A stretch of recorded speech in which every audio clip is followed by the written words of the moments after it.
Assalamualaikum warahmatullahi wabarakatuh. Apa khabar anda semua pada hari ini?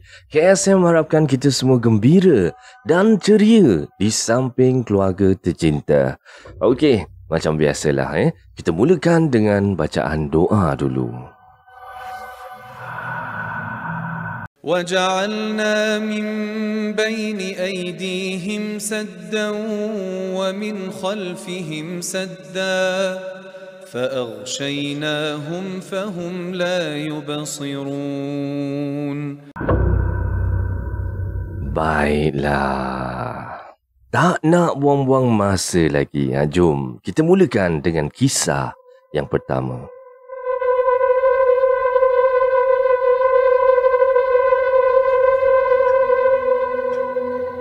Untuk cerita yang pertama pada hari ini cerita ni disampaikan oleh seorang wanita yang menyaksikan sendiri kejadian misteri melibatkan anak saudaranya yang baru je berusia 3 tahun. Dan semuanya bermula pada satu malam yang sunyi bila rumah mereka ni hampir diceroboh. Tapi bukan oleh pencuri tau, tapi oleh sesuatu yang kita tak nampak. Jadi kalau anda semua dah bersedia, jom kita mulakan.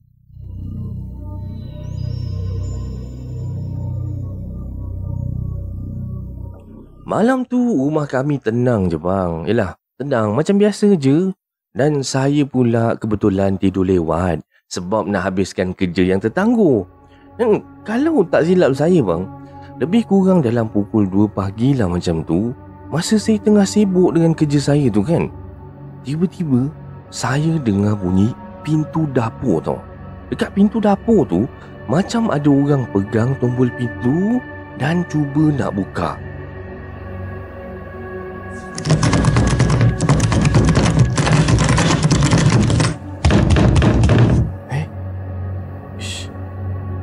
Ada orang nak mencuri ke apa ni?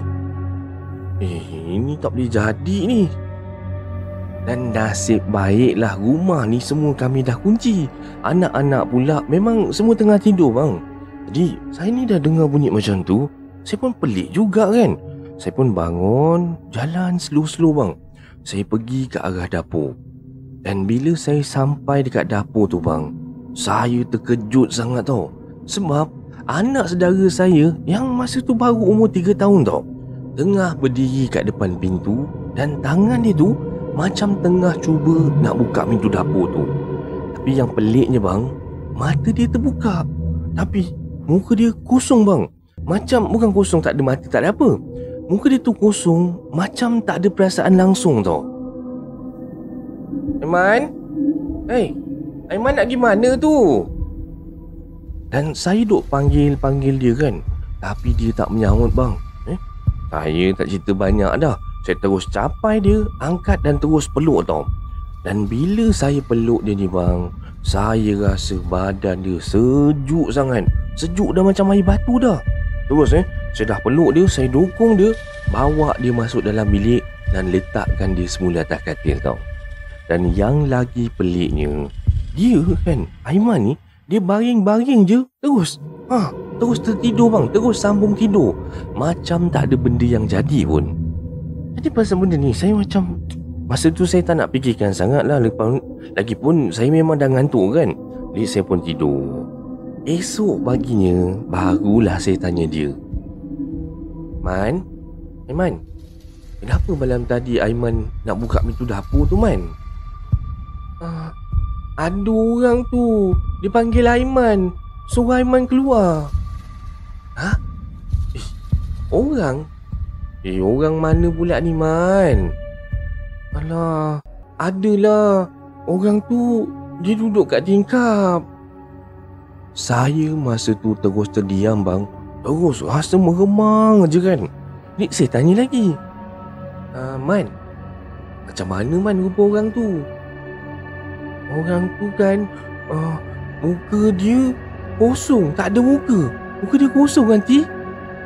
Allahu Akbar bang. Terus berderau darah saya tau. Dan lepas tu saya terus pergi dapur. Saya periksa tingkap dapur tu tau. Dan terkejut besar saya bang. Sebab dekat tingkap tu memang ada kesan jari. Kecil-kecil pula tu, macam bekas jari budak kecil tau. Tapi masalahnya, rumah saya tu mana ada budak kecil lain. Yang kecil tu cuma Aiman seorang ni je. Dan sejak daripada malam tu, saya akan pastikan semua pintu kan kat rumah tu saya kunci semua dengan selak tambahan. Dan saya mula letak garam kasar keliling dapur dengan tujuan konon macam orang kata apa, nak pagar rumah lagi tu kan. Dan lepas tu bang, bila cerita ni saya kongsikan dekat jiran dengan orang-orang sebelah rumah tu kan, barulah saya tahu rupanya bukan saya orang pertama yang kena. Beberapa rumah lain yang dekat-dekat dengan rumah saya pun pernah nampak bayangan budak kecil tau. Dan budak ni dia akan berdiri je dekat tepi tingkap. Atau diorang akan dengar bunyi tapak kaki kecil berlari-lari dalam rumah. Waktu tengah malam pula tu kan. Kalau siang mungkin kita boleh expect budak-budak kecil tengah main kan. Tapi ni tengah-tengah malam bang. Cuma bezanya yang lain tu cuma dengar dan nampak daripada jauh tau. Yang saya sendiri pula, saya nyaris tengok anak saudara saya keluar daripada rumah tengah-tengah malam. Itulah dia kisah seram Malaysia yang pertama ni. Kalau anak kecil ni tiba-tiba bangun malam, boleh jalan sendiri pula kan, korang jangan anggap itu cuma dia mimpi ke apa tau, ataupun cuma tidur berjalan biasa. Sebab kadang-kadang ada yang lain tengah tunggu dia dekat luar pintu. Sekian. Dan ini adalah kisah seram Malaysia yang pertama pada hari ini. Macam mana anda rasa dengan kisah yang pertama ni? Kisah berkenaan dengan seorang makcik yang nampak anak saudara dia tu sleepwalking lah agaknya kan. Tahu-tahu sedar-sedar je dah ada tercongok dekat pintu dapur belakang. Nasib baiklah tak dibawa keluar kan. Nasib baik dia sempat tersedar. Ada tak sahabat-sahabat kita yang pernah alami perkara-perkara macam ni? Kalau ada nanti mohon sharekan Dan mana yang ada kisah-kisah seram, kisah-kisah menarik, kisah-kisah misteri, mohon sharekan pada abang. Nanti kita bacakan kat sini. Okey, tak nak buang-buang masa lagi lah. Jom kita teruskan dengan kisah yang kedua.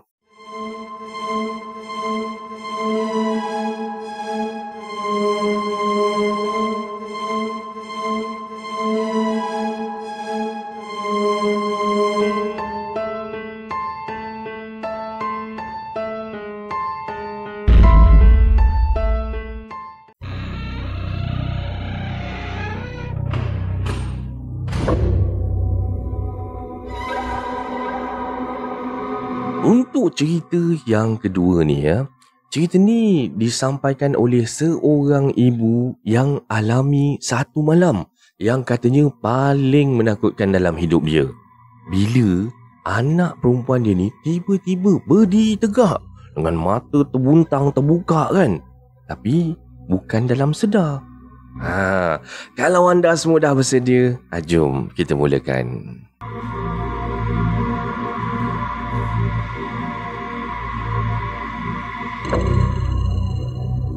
Malam tu bang, saya macam biasalah, tidur macam biasa kan.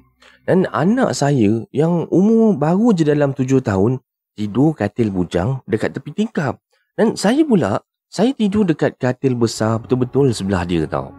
Masa tu, lampu memang semua saya dah tutup dah. Yalah dah malam nak tidur kan. Memang saya biasanya kalau tidur, saya tutup semua lampu bang. Yang ada cuma cahaya sama-sama je. Itu pun daripada lampu dekat luar jalan tu. Dalam gelap-gelap malam tu bang, tiba-tiba saya ni rasa macam tak sedap hati tau. Rasa semacam je, rasa macam kena perhati tau. Dan bila saya buka mata saya slow-slow bang, saya nampak anak saya ni bang, yang saya ingatkan dah tidur tadi, dia tengah berdiri tercongok betul-betul kat tepi katil saya. Dengan mata terbuntang, tak berkelip, tak bercakap, tak bergerak langsung bang. Dia pandang aja saya tau. Tak senyum pun bang. Muka dia macam tak ada perasaan lah senang kata kan. Dan entah kenapa saya masa tu langsung tak boleh nak bergerak. badan saya rasa macam terkaku. Jantung saya dah dudap, laju gila bang. Saya masa tu kan, saya tarik nafas dalam-dalam. Lepas tu saya dah tenang sikit kan. Saya panggil nama dia. Slow je saya panggil. Aina. Aina. Aina. Sayang, Aina. Kenapa ni sayang? Tapi anak saya senyap bang. Tak ada cakap apa, tak ada jawapan pun. Dan dia cuma macam tu lah. Dia berdiri tegak sambil duk pandang aja saya. Cepat-cepat dah orang kata dah tenang sikit tu, saya pun cepat-cepat capai telefon, buka lampu suluh.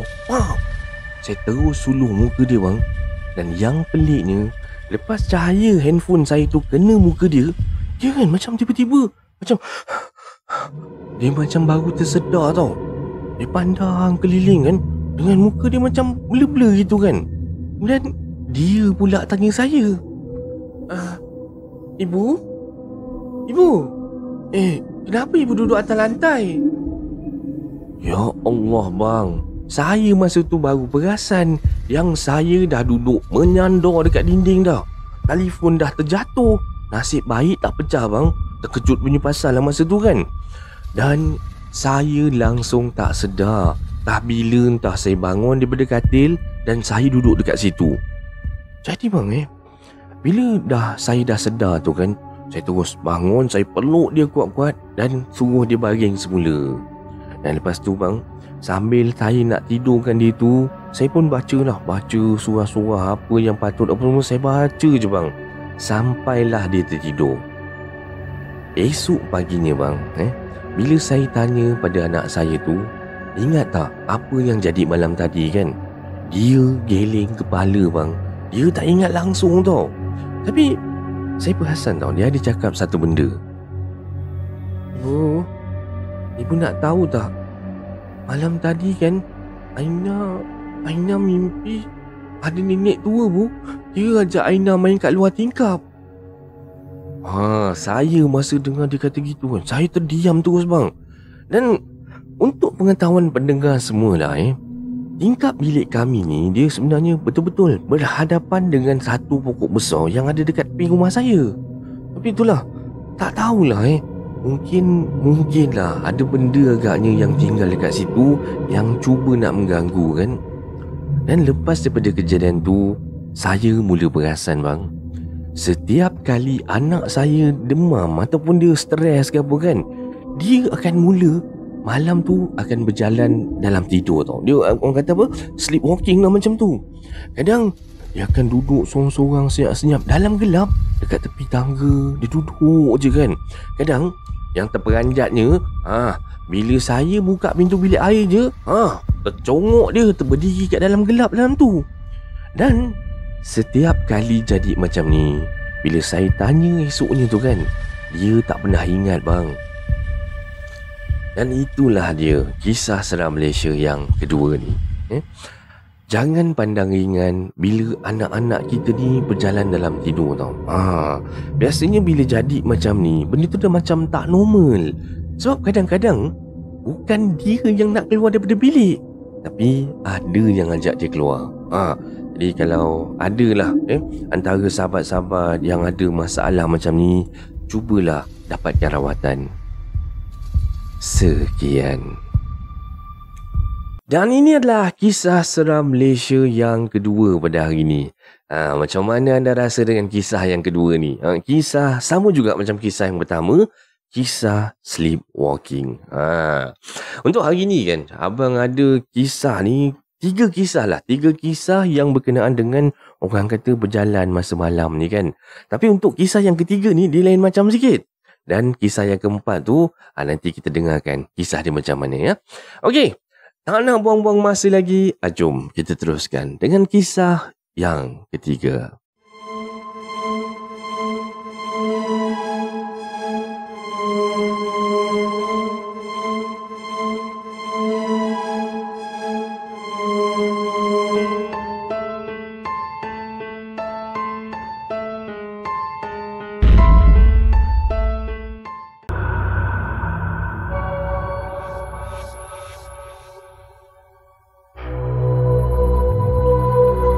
untuk cerita yang ketiga ni ya.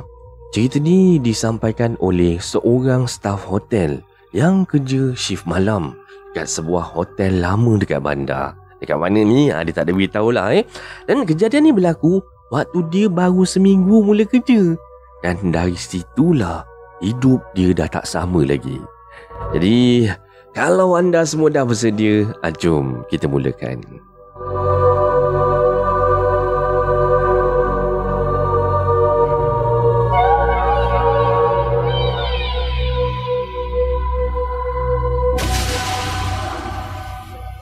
Saya mula kerja dekat hotel ni sebagai penyambut tetamu malam bang. Dan hotel tempat saya kerja ni jenis yang hotel lama-lama dulu. Bangunan tinggi tapi agak usang jugalah kan. Masa saya datang interview dulu tu pun, serius saya cakap, saya sebenarnya masuk-masuk je dalam hotel ni. Saya dah rasa lain macam tau. Tapi yelah kita ni sebab tak ada kerja masa tu, sebab nak sangatkan kerja tu, saya pun buat tak tahu je dengan perasaan tu bang. Saya kata, fikir saya, kita ni datang nak cari rezeki kan. Kalau semua benda nak rasa takut, semua benda nak rasa meremang, apa pun tak jadi. Dan biasanya kan bang, shift malam saya ni bermula pukul 11 malam sampailah pukul 7 pagi. Dan tugas saya macam biasalah, kena jaga kaunter, rekod tetamu. Dan yang paling saya tak suka sekali, saya kena pantau CCTV. Pasal benda ni nanti saya cerita kenapa tau. Okay, malam pertama saya kerja kat situ, semuanya okey je, tak ada apa-apa pun yang jadi. Malam kedua pun okey, saya kerja macam biasa, kerja tenang aja tau. Tapi malam ketiga, saya mula perasan satu benda yang pelik. Dekat hotel ni kan bang, dalam pukul 2.45 pagi, saya akan nampak seorang lelaki bang. Dia akan masuk daripada pintu utama hotel tu. Dan dia akan jalan tau. Dia jalan terus saja. Dia masuk lift. Dan dengarnya benda ni macam biasa je kan. Yelah hotel mestilah ada orang masuk apa semua kan. Tapi lelaki tu kan, dia jalan tunduk aja. Langsung tak hot, langsung tak head, langsung tak pandang saya tau. Dan daripada gaya dia tu, nampak macam, pakaian dia kemas, pakai baju putih, seluar selek kan, dengan kasut hitam tu. Yang lagi peliknya bang, bila saya buka sistem nak cek rekod bilik ni kan, hotel ni kosong bang. Maksud saya kosong, tak ada siapa yang check in pun. Dan saya pula, lepas tu saya cek pula rak kad bilik tu kan. Dan saya tengok, semua kunci masih ada dekat situ. Tak ada pun bilik yang dah ada orang pakai ke apa, kecuali bilik 202 dengan bilik 308. Dan dua bilik ni bang memang ada tetamu lah, tapi itu pun daripada awal tadi pukul 8 malam. Saya pun cek lagi bang. Masa ni saya pun buka CCTV tu, saya tengok semula tau. Saya perhatikan, tengok bang, lelaki tu dah hilang dah. Langsung tak nampak kelibat dia kat dalam lift tu. Saya pula dah macam tu, memang tak puas hati lah kan. Saya terus pergi jalan, bangun kan, pergi dekat lift. Saya cek lagi bang. Saya naik sampai tingkat atas, tengok kosong. Apa yang aku nampak ni? Takkanlah dia boleh hilang macam tu aja. Itulah yang jadi pada malam ketiga tau bang. Pada malam kelima, benda yang sama jadi lagi bang. Dan kali ni, kamera lorong dekat tingkat 4 tu, dia akan dia hidup sendiri tau. Padahal tak ada satu bilik pun dekat tingkat 4 tu ada orang. Dan bila saya buka monitor, saya cek, masa itulah saya nampak pintu bilik 412 ni dia terbuka. Slow je. Dan benda ni kan macam ada orang tau, macam ada orang buka daripada dalam. Tapi sebenarnya bilik tu saya tahu sangat, sebab awal saya masuk kerja dekat sini, manager dah pesan dah. Katanya bilik 412 tu dah lama tutup bang. Kalau tak silap saya kan, daripada tahun lepas lagi bilik 412 tu dah tutup. Dan bila saya tanya staff housekeeping, tanyalah masa ni esok paginya tu lah, saya tanya pada budak housekeeping. Dia cuma jawab apa tau, itulah sebabnya tingkat 4 tu dulu ada kes. Dan daripada cerita dia bang, barulah saya faham bang. Rupanya bilik 412 tu pernah ada kejadian tetamu mati gantung diri bang. Dan sejak itulah banyak sangat gangguan dekat hotel ni terjadi. Jadi saya tanyalah, kenapa tak tutup je bilik tu terus kan? Dan dia jawab, benda ni sebenarnya diorang dah berkali-kali tutup. Pihak management dah berkali-kali tutup. Dan tetap juga akan ada orang kata nampak orang keluar masuk daripada bilik tu. Saya pun kan terus telan air liur saya tau. Yelah, dengar dia kata macam tu kan. Sebab malam sebelumnya itulah bilik yang saya nampak pintu dia tu terbuka sendiri. Dan lepas tu saya nak kerja pun rasa tak sedap hati, rasa tak tenang aja, rasa takut, rasa meremang. Semua ada bang. Dan lepas seminggu tu saya tak boleh buat apa bang. Nak kerja pun tak senang hati, takut sangat. Saya nekat bang, saya berhenti kerja terus. Tapi sebelum sempat saya nak serah notis, dan masa tu malam terakhir saya kerja kat situ kan, saya boleh pula terlelap dekat kaunter. Dan bila saya sedar, saya ternampak CCTV dekat tingkat 2 tu tengah berkelip-kelip tau. Dan bila saya tekan, saya buka full screen lah. Bila kita tekan dekat gambar tu, dia akan jadi full screen. Bila saya tengok full screen tu, saya nampak seorang wanita pakai baju putih tengah berjalan slow je. Dan cara dia berjalan tu kan, korang bayangkan cara dia berjalan tu kan lemah gemalai tau. Lembut sangat dia punya cara berjalan tu. Dia jalan terus masuk bilik 202 tau. Dan saya macam saya pun tak pastilah betul ke tidak apa yang saya nampak masa tu. Tapi saya dah tak berani dah nak pergi, orang kata buat berani sangat nak pergi check ke apa. Sebab yelah, kita tak tahu kan. Esok pagi tu barulah saya tanya staf pagi tau tentang tetamu bilik 202. Nak tahu tak dia orang jawab apa? Bilik 202? Mana ada orang dalam bilik tu? Jadi masa tu kan kita macam tak tahu lagi. Saya terus tunjukkan dia rakaman CCTV. Dan dia tengok kan, lama tau, dia diam je. Lepas tu dia cakap macam ni, itulah tu yang orang lama panggil tetamu yang tak wujud. Dan itulah dia kisah seram Malaysia yang ketiga ni. Kalau kerja malam lah, dekat hotel, dekat tempat-tempat yang macam ni lah kan, dia yang nak pula tempat yang lama tu, jangan hanya tengok daftar tetamu tau. Sebab kadang-kadang yang paling kerap keluar masuk bilik tu langsung tak pernah check in. Benda yang kita tak nampak ni lah. So kalau kerja malam tu, bacalah, orang kata preparekan diri tu kan. Bacalah ayat-ayat pelindung. Jangan orang kata cakap takbur, cakap besar, pantang nak menegur, pantang berani sangat tu kan. Jangan. Orang kata jagalah keselamatan diri, insya-Allah. Sekian. Dan ini adalah kisah seram Malaysia yang ketiga pada hari ini. Macam mana anda rasa dengan kisah yang ketiga ni kan? Kisah pasal seorang pekerja staf hotel yang orang baru kerja, tak tahu apa. Orang kata asal usul tak tahu bilik ni ditutup ke tidak, apa benda yang jadi kat bilik ni, tak tahu. Bila malam-malam tengok CCTV, macam-macam benda yang dia nampak. Orang duk keluar masuk bilik. Rupa-rupanya memang tak ada sesiapa pun kat situ. Tak pasal-pasal je. Okeylah. Tak nak buang-buang masa lagi. Jom kita teruskan dengan kisah yang keempat.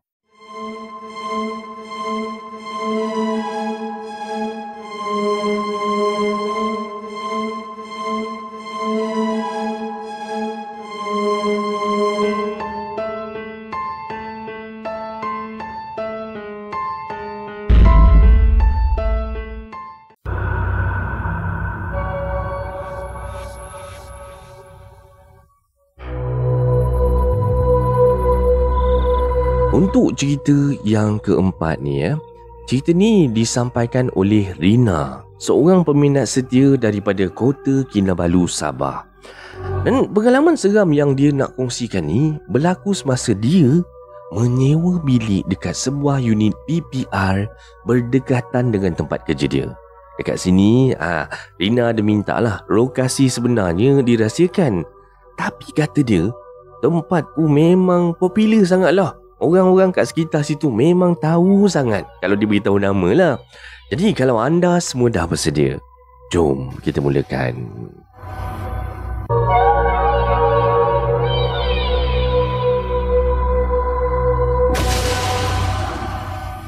Saya ni memang tinggal menyewa bang. Dan masa tu saya menyewa dekat satu unit PPR yang memang dekat sangat dengan tempat kerja saya.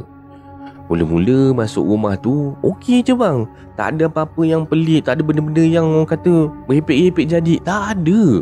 Tapi semuanya berubah lepas tuan rumah tu buat satu kenduri doa selamat dekat rumah tu. Okey. Untuk pengetahuan abang dan semua pendengar lah tuan rumah tu pun sebenarnya tinggal sekali dalam rumah yang sama. Sebab saya dekat situ, saya sewa bilik je. Dan dia tu sebenarnya kawan saya juga bang. Dan kami sama-sama tinggal dekat situ dengan anak dia yang baru umur 4 tahun lebih. Okey, berbalik semula cerita pasal gangguan ni. Gangguan ni kan, dia bermula pada satu subuh tau. Masa tu kebetulan saya ni terjaga. Ya Allah. Aduh. Hauslah tekak ni. Dan bila saya terjaga tu bang, saya rasa haus sangat tau. Jadi saya pun terus keluar bilik, nak ke dapur lah, niatnya nak minum air.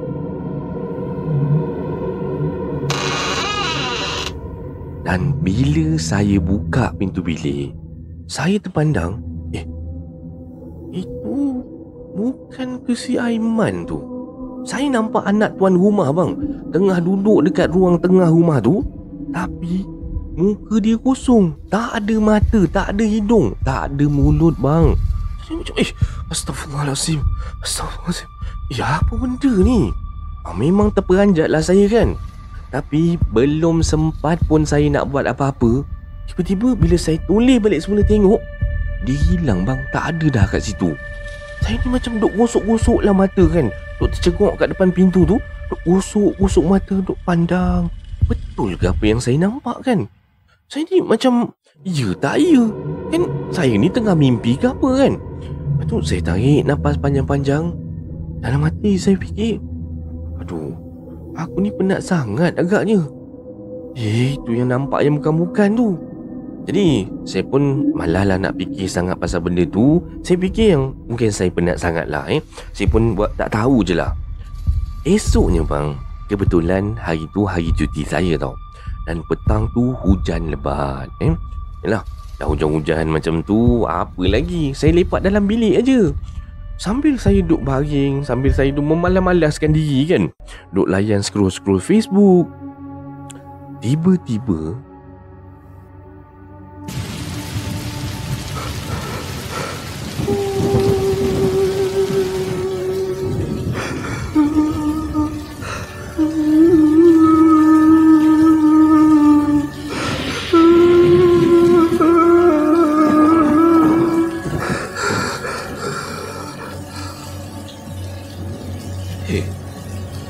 siapa pula yang menangis ni? Saya bang masa tu tiba-tiba je saya dengar suara perempuan menangis tau. Dan suara dia tu sayup aja, tapi memang jelas bang. Dan bila saya dengar betul-betul kan, bunyinya macam datang daripada ruang tamu rumah saya. Terus saya fikir siapa pula yang menangis ni kan. Tapi rasa seram tu saya tak tahulah kenapa datang. Dan bulu roma ni terus meremang-remang tau. Tak beranilah saya nak keluar kan. Saya tunggu je dalam bilik sampailah suara tu hilang sendiri. Esoknya bang barulah saya tanya pasal benda ni dekat tuan rumah. Kak, semalam masa hujan tu kau ada dengar tak suara orang menangis kak? Bukan kau ke yang menangis? Buat tanya aku pula. Aku nampak engkau lah kan? Kau yang menangis kan? Kau yang menangis kat ruang tamu semalam kan? Saya ni apa hal pula saya yang menangis? Terkejut saya bang. Yelah dengar dia cakap macam tu. Sebab semalam tu bang, saya duduk melepak kat dalam bilik 1 hari suntuk tau. Dekat dalam bilik je, tak keluar-keluar. Kalau ada keluar pun sekejap je tau. Itu pun sebab saya nak pergi tandas. Dan korang bayangkanlah itu masa siang tau. Kalau malam lagilah seram cerita dia. Pernah satu malam tu, pintu bilik saya kena ketuk.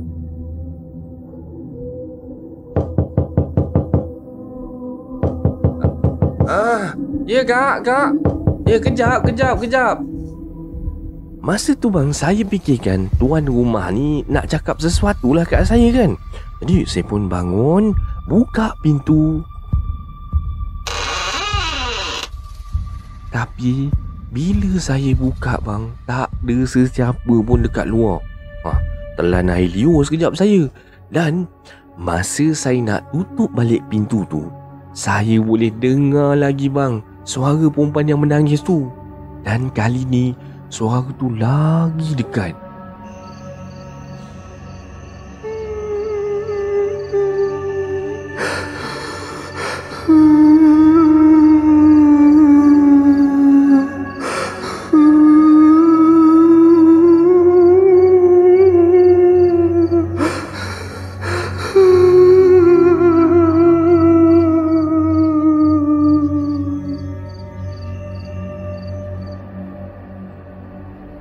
Saya terus tutup pintu rapat-rapat, baring atas katil. Habis bang, saya berselubung daripada atas sampai ke bawah. Satu badan saya selibung. Dan masa tu bang, Tuhan je lah yang tahu takut dia tu rasa macam mana bang. Dan bila saya dah rasa tak sedap hati sangat-sangat kan, benda ni macam berulang-ulang kali tau. Saya ni asyik kena ganggu. Saya pun tanyalah pada tuan rumah. Kak, rumah ni sebenarnya ada apa-apa ke kak? Dan masa tu lah baru dia cerita. Kata kawan saya tu lah, kata tuan rumah tu lah tuan rumah asal rumah ni, maksudnya tuan rumah sebelum dia lah, mati dalam rumah ni. Tapi masalah dia mati tu tak ada masalah pun sebenarnya. Tapi cara dia mati tu seram. Dia mati gantung diri dalam bilik master bedroom tau. Tapi sebelum dia gantung diri tu, dia bunuh isteri dia. Dia bunuh anak dia dulu. Korang bayangkanlah, saya dengar macam tu, perasaan saya masa tu tak dapat nak describe tau. Saya memang cuak, takut, segala meremang-remang bulu roma ni. Dan barulah saya faham kenapa gangguan tu makin kuat lepas kenduri tu. Saya rasa mungkin sebab benda tu marah lah agaknya kan. Dan sebenarnya kan, tuan rumah yang sekarang ni sebenarnya dia adalah adik kepada tuan rumah yang asal tu. Dan sebab itulah dia tahu sejarah rumah tu tau. Saya yelah, bila dah dengar cerita tu, bukan orang kata kita ni takut ke apa, tapi memang bila dah dengar macam tu bang, saya tak fikir panjang lah, senang cakap kan. Saya terus cari bilik sewa lain. Yelah bang, siapa je yang sanggup tinggal kat tempat macam tu? Tempat-tempat yang ada sejarah orang mati bunuh diri. Tak sanggup saya bang. Dan itulah dia pesan saya pada semualah. Sebelum korang nak menyewa rumah ataupun bilik ke, selidik dulu sejarah tempat tu. Sebab tak nak benda jadi macam ni, macam dalam cerita ni. Sekian. Kalau ada apa-apa yang datang, jangan takut dan jangan lari. Itu semuanya hanya coba.